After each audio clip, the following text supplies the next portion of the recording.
It was one of those moments when time seems to stretch, warping reality into something unrecognizable.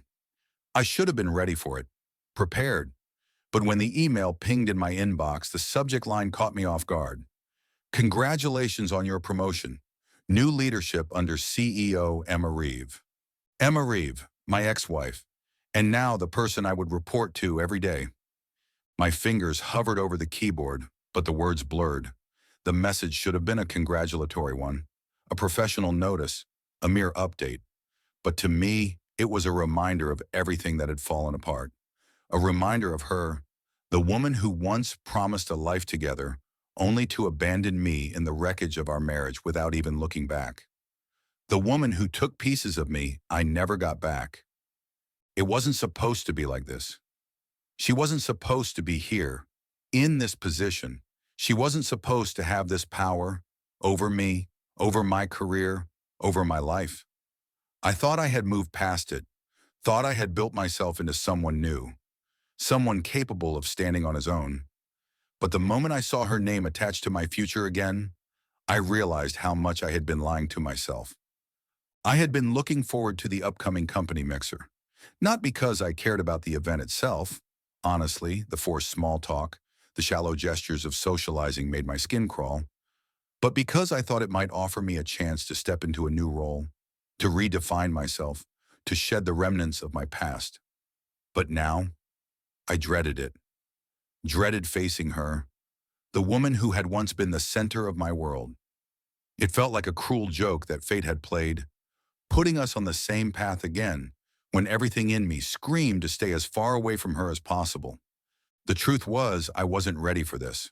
For her, not in this way, not as my boss, and certainly not in a room full of people who wouldn't understand the complexities of our history. What would she be like now, as a CEO? Would she still exude that same magnetic confidence, that cold precision that first drew me in? Would she still carry that air of control, that undeniable dominance that had made her both irresistible and impossible to live with? But more pressing, what would she see when she looked at me? A man she had once trusted, once loved, now nothing more than another colleague, a subordinate in her world.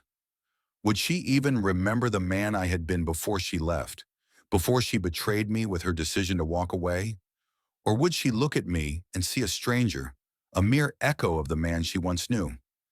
I ran my hand over my face, pushing away the thoughts. I was no longer that man, the one crushed by her absence. I had it rebuilt, and at the mixer, I would prove it. But deep down, I knew there was something more at stake, something bigger than just a career or a promotion. This was about power, and when you've been betrayed in the worst possible way, you find yourself fighting for control over everything, even when it seems like the stakes are as simple as a corporate event. The mixer was only a few days away, but I had already replayed this scenario in my mind 100 times. I could see her clearly, that cool composure, her perfectly styled hair, the sharp, knowing smile that had always made me feel both wanted and utterly powerless. Her presence was magnetic, and yet it had been the thing that slowly suffocated me during our marriage. The constant need to please her, to be the man she wanted me to be. I'd convinced myself that I had let go of the past, but everything about the upcoming event threatened to bring it back in ways I couldn't predict. I tried to stay focused at work. The steady grind of daily tasks was supposed to help me regain control, to drown out the noise of my personal life. But with every email, every phone call, I could feel her shadow creeping back in. The knowledge that she was my boss now, that she had the power to shape my career and my future, was a constant hum in the back of my mind. It gnawed at me. The question lingered. How would she treat me? As a colleague? A subordinate? Or would she act as if nothing had ever happened between us? I had to admit, there was a small part of me that was terrified. Terrified of being seen as weak. Terrified that she would see me as the man I once was. The man who had been so easily discarded. And yet, the more I thought about it, the more I realized I couldn't let that happen. I had spent years rebuilding my life, becoming someone new. Someone who wasn't just a victim of her choices. That was when the first betrayal hit me. It came in the form of an offhand comment from a colleague. Dave, a guy I had known for years. We'd worked together on a few projects, and I thought I could trust him. But the moment he mentioned Emma, the cracks started to show. "She's really got things under control, doesn't she?" he said one morning, sipping his coffee. His tone was casual, but his eyes darted toward the door of Emma's office, as if he were checking for her approval. "You know, it's impressive how she's turned things around here. Makes you wonder how she got to the top, right?" I froze. The implication wasn't lost on me. I knew exactly what he meant. He wasn't just talking about Emma's professional acumen. He was hinting at something darker, something personal. Dave and I had been friends, or at least I thought we had been. But in that moment, I realized how easily the office dynamics had shifted. It wasn't just about work anymore. It was about survival. And Emma was at the center of it all, casting a long shadow over everyone in the room. I didn't respond to Dave. I just nodded, a tight smile on my face, and turned away. I wasn't about to let anyone see how much it bothered me, but it did. The whispers, the insinuations, the judgment.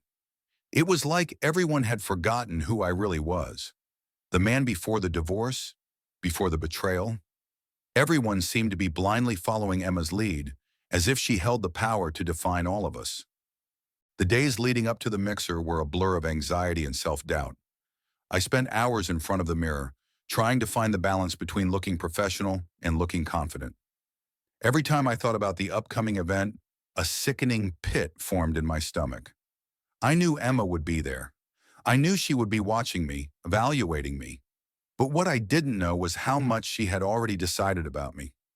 What version of myself would she see? The night of the mixer arrived, and as I walked into the venue, I immediately felt the pressure of the situation. The event was packed with colleagues, clients, and investors, people who had no idea what lay beneath the surface. No one knew the history between Emma and me. No one knew the years of lies, the quiet manipulations, the way she had torn apart everything I had once thought was solid. To them, I was just another guy in a suit, another professional, no different than the rest. I didn't expect her to approach me first, but I didn't expect her to completely avoid me either. Emma made her rounds, greeting people with that practiced charm, shaking hands, laughing at jokes. She was the perfect CEO, polished, composed, effortlessly charismatic. And yet, every time our paths crossed in the crowd, I could feel the tension between us. It wasn't the kind of tension that comes from a strained working relationship, though. No, this was something much deeper. It was a thread of fear running through her. Fear that I might see her for what she really was. Fear that I might expose her. I saw it in the way her smile faltered when she caught my eye. Just for a second. Just long enough for me to notice. She was scared. And that was when I realized the full extent of her betrayal. Emma hadn't just walked away from me when we divorced. She had discarded everything. Our history, our connection, the emotional intimacy we once shared. It wasn't just a matter of leaving me behind. It was as though she had erased me from her life completely. And in that moment, I saw her for what she was, a woman who had ruthlessly stepped over me to get ahead. She had used me, just like she had used so many others. And I wasn't the only one who had been betrayed. Over the next few hours, I started to notice the subtle ways Emma controlled everything around her, how she manipulated the conversations, how she effortlessly steered people into doing her bidding. She was still the same woman, the one who knew how to get what she wanted without ever appearing to break a sweat. But this time, I wasn't the one who was going to be manipulated. The first real crack appeared when she turned her attention to a younger, more ambitious colleague, a man named Greg, who had been circling her for months. He leaned in close, too close, as if he were trying to make some sort of impression. Emma didn't seem to mind. In fact, she welcomed it. Her laugh was just a little too loud, her touch on his arm just a little too intimate. It was almost as if she wanted to remind me of something, that I was nothing more than an afterthought in her life, that she had moved on. But at that moment, something inside me snapped. I wasn't just going to stand there, quietly watching as she made her moves. I wasn't just a piece on her board anymore. I was a player in this game, and I was going to make my own rules. I didn't know how, but I knew one thing for sure. The battle for power had just begun. And this time, I wasn't going to let her win. The days after the mixer were a whirlwind of tension. The company's atmosphere felt colder, sharper, as if every room I entered carried an invisible weight. I could feel it, the eyes on me. I had become a subject of gossip, a whisper in the halls. Was I gunning for Emma's position? Was I angling for power in ways no one had expected? The rumors had taken on a life of their own, and I didn't do a thing to stop them. It wasn't just about making it through the day anymore. It was about proving something, not just to her, but to myself. I had walked into that mixer expecting to see Emma as my enemy, but what I hadn't anticipated was how much she had shifted my perspective. Every interaction with her felt like a game of chess. Every word, every glance, an opportunity to reposition myself, to gain the advantage. She hadn't just become my boss, she had become my obsession. And in the days following the event, that obsession began to consume me. I buried myself in work. Every task, every report, every presentation I took on became a way to distance myself from the old me, the broken man who had been torn apart by her lies and abandonment. I could feel myself changing. I was no longer the passive, reactive man she had left behind. I was someone new, someone who would no longer let himself be controlled. The next big meeting was the one that would change everything. I had been preparing for it for weeks. It wasn't just about presenting my ideas. It was about asserting my place in the company, in Emma's world.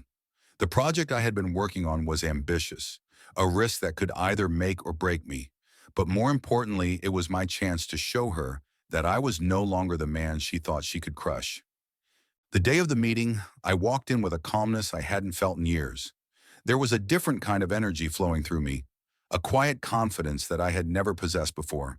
I was ready, more than ready. I had spent nights perfecting every detail, anticipating her objections, and planning my counter-arguments. I knew how to play her game now, and I was going to win. When I walked into the conference room, Emma was already seated at the head of the table, the picture of calm professionalism. She smiled when she saw me, a smile that didn't quite reach her eyes. Her gaze flickered with something. Was it concerned? Was she worried? It didn't matter. I had to focus on what was in front of me. The meeting began, and Emma wasted no time presenting her agenda. It was clear she had a strategy, a vision she wanted to push through. She was confident, poised, and utterly commanding. But beneath the surface, I could see the cracks beginning to show. She was rattled. The subtle shifts in her body language, the way she paused just a moment too long before responding to a question, gave it away. She was used to being in control, but I wasn't letting her have the upper hand anymore. I took my turn, presenting my proposal with clarity and precision. I spoke with authority, and for the first time in a long while, I could see that the room was listening. When I finished, there was a long pause. Emma looked at me, and for a split second, I saw a flicker of something in her eyes. Recognition, but it was quickly masked by that practiced professionalism. "We'll discuss this further," she said, her voice calm but tinged with an undercurrent of tension. As the meeting wrapped up, I couldn't shake the feeling that something had shifted. There was an air of unease around her, a tension that hadn't been there before. It wasn't just the project we were discussing. It was something deeper, something personal. Later that day, I found myself alone in the hallway when I spotted her leaving her office. Our eyes locked for a moment, and the weight of the past seemed to hang in the air between us. She walked past without saying a word, but I could feel the pressure building. She was avoiding me. I knew it. She was scared, and I liked it. I had become the person she never expected me to be, the person who didn't need her approval, the person who wasn't afraid to challenge her. But it wasn't just about the power dynamics anymore. It was about something more profound: control. I was taking control of my own narrative. I was no longer the man who had been helpless in the face of her decisions. I was creating a new version of myself, one that didn't depend on her, one that was stronger than the version she had left behind. I knew I had to keep pushing. I couldn't stop now. Over the next few weeks, I began making calculated moves. I took on more responsibility, volunteered for high-profile projects, and began to build alliances within the company.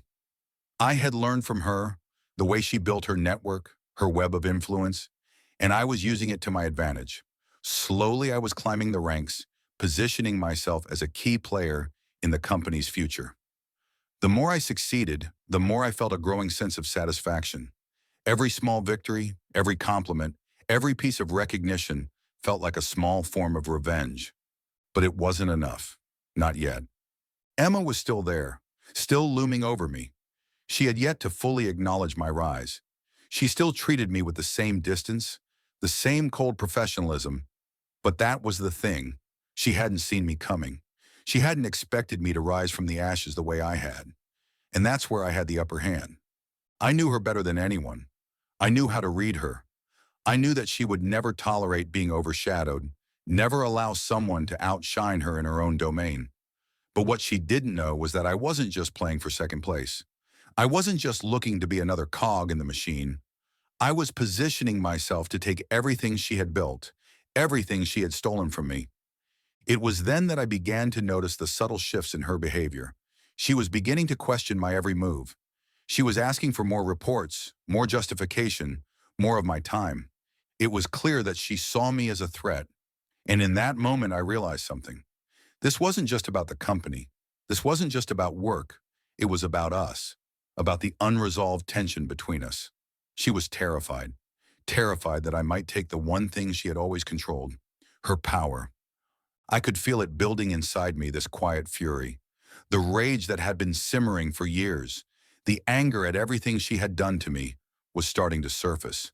But it wasn't going to be a blind emotional outburst. No, this was going to be calculated. I was going to take her down, not by force, but by outsmarting her, by playing her game better than she ever had. The stakes had been raised, and now the game is on. The morning of the board meeting arrived, and the air in the office felt thick with anticipation. I had prepared for this day for months, meticulously planning every detail. My proposal was ready, sharp, comprehensive, bold.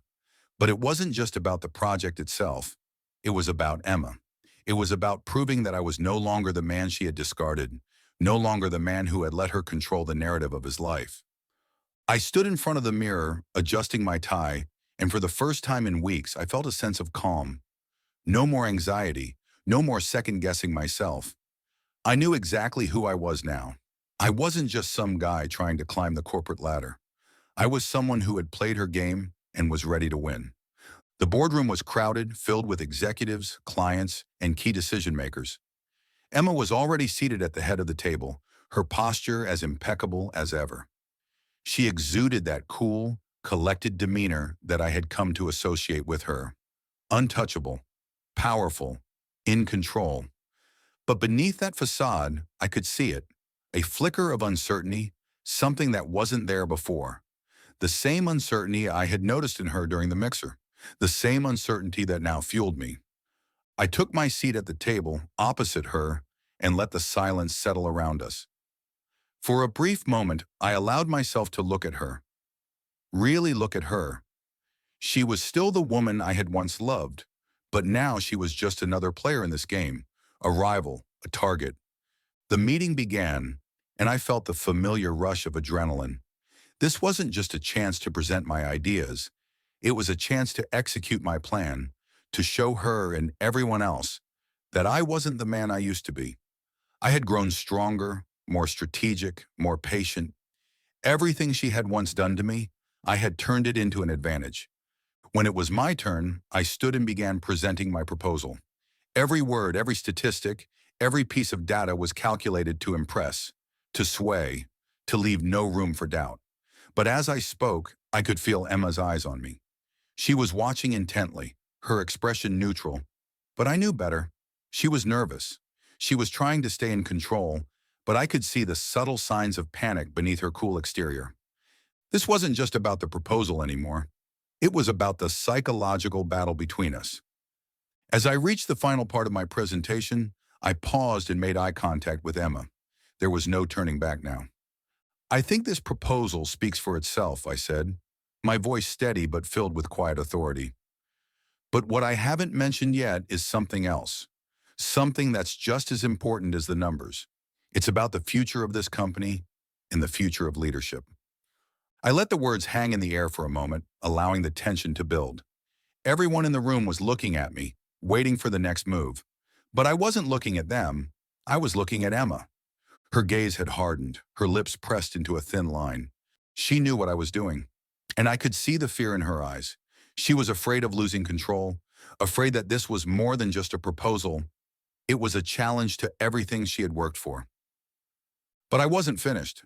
I had one more move to make. I don't want to just take this company forward, I said, my tone shifting, becoming more personal. I want to help us evolve. I want to make sure that we're not just riding on the coattails of past successes. I want us to build something sustainable, something that won't just crumble under pressure. Emma's jaw clenched. I saw her hands tighten around the edge of the table. She was trying to keep her composure, but I knew I had her. She had built everything on a foundation of control, of manipulation, of being the one who called the shots. But now, for the first time in years, someone else was questioning that power, and that someone was me.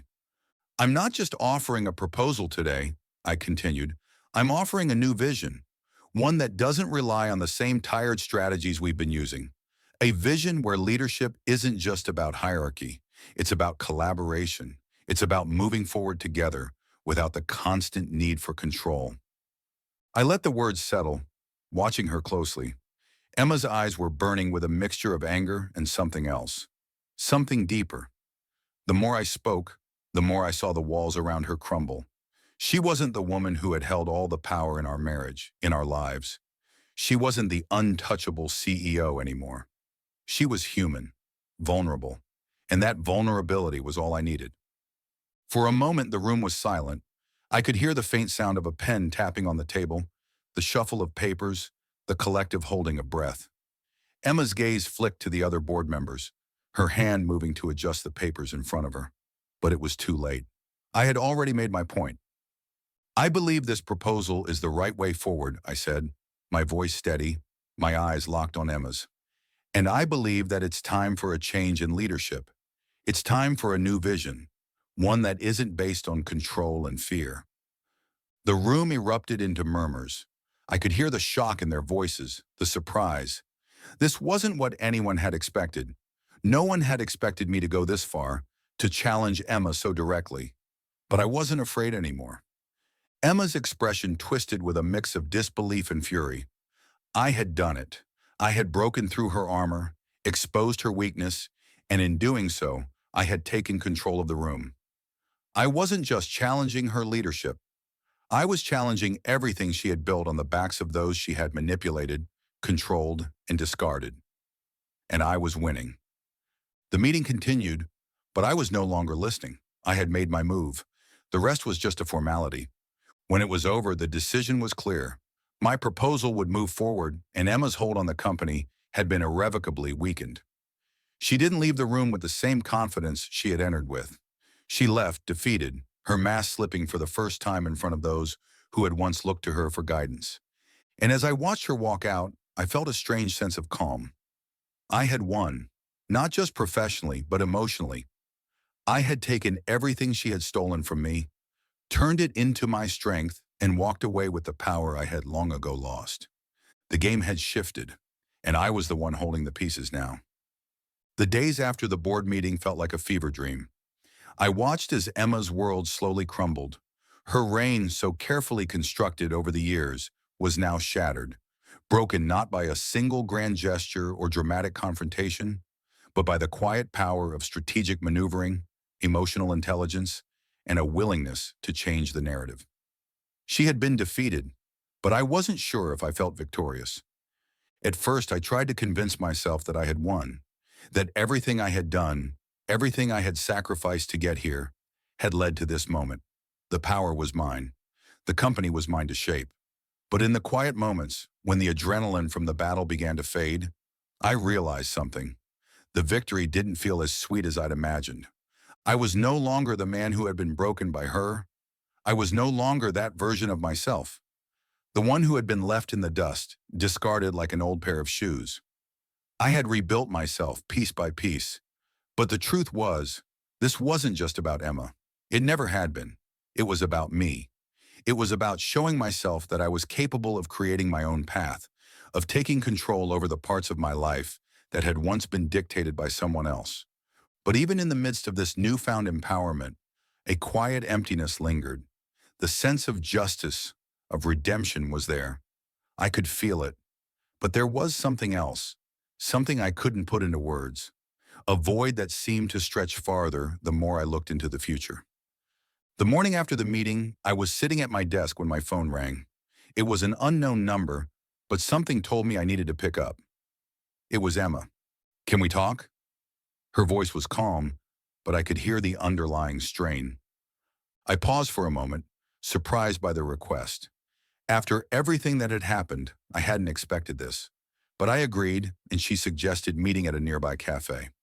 When I walked in, she was already seated, her back straight, her hands folded neatly in front of her. She looked almost exactly as she had that first day we met, perfectly composed, guarded.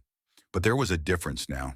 I could see it in the way her eyes avoided mine, the way her lips trembled just slightly as she adjusted her coffee cup. She wasn't the indomitable woman who had walked into that boardroom months ago. She was vulnerable.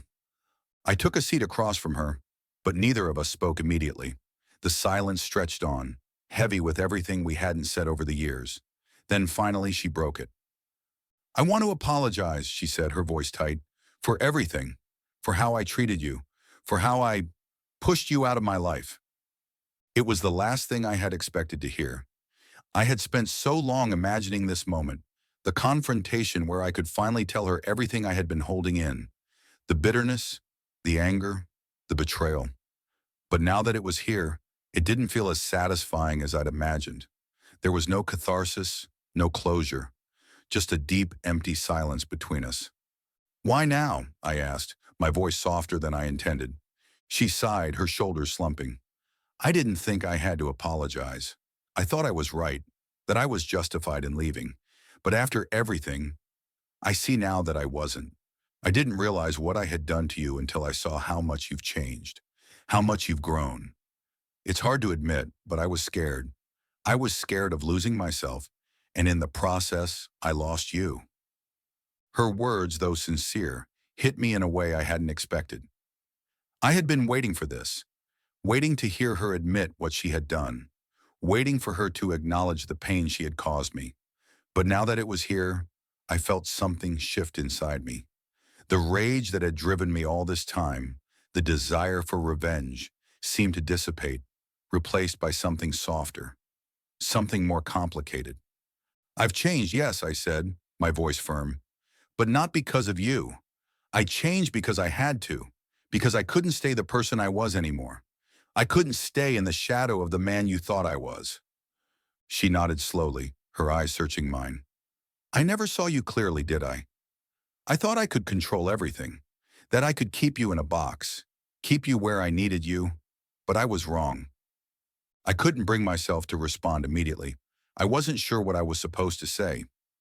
Part of me wanted to lash out, to tell her how much she had hurt me, how much she had broken me. But another part of me recognized something else. I wasn't that man anymore. I didn't need to hold on to the pain. I didn't need her to fix it. "I don't need your apology," I said, my voice steady. "What I needed was for you to see me, not just as your husband or as someone you could control, but as a person in my own right, a person who had a future, a person who could stand on his own." The words hung in the air, unspoken for so long. I saw something flicker in her eyes, a kind of understanding. It wasn't the kind of apology I had envisioned, but it was enough. For the first time in a long while, I felt something close to peace settle inside me. I had finally let go of the anger, finally accepted that some things couldn't be fixed, not by her, not by anyone. We sat in silence for a few moments, the weight of the past still pressing between us, but the tension had softened. It was as though the conversation had cleared the air, allowing us both to exhale after years of holding our breath. "I guess that's it then," she said softly, standing up. "I'll leave you to your work, and I'll figure out what to do next." I watched her walk away, and for the first time in years, I didn't feel like I was watching a part of myself walk out the door. I wasn't holding on to her anymore. I wasn't waiting for her to change or to apologize.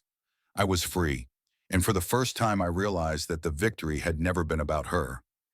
It had been about me all along. As the days passed, I continued to lead with the vision I had created. The company thrived, and I thrived with it. My rise wasn't just about reclaiming power. It was about building something new, something that reflected the person I had become. Emma's departure from the company, though inevitable, was the final confirmation that our lives had diverged. She had her own path to walk, just as I had mine. And for once, I wasn't angry. I had transformed, not just in the way I worked or in the way I led, but in the way I saw myself. I had learned to let go, to stop needing closure, to stop needing validation.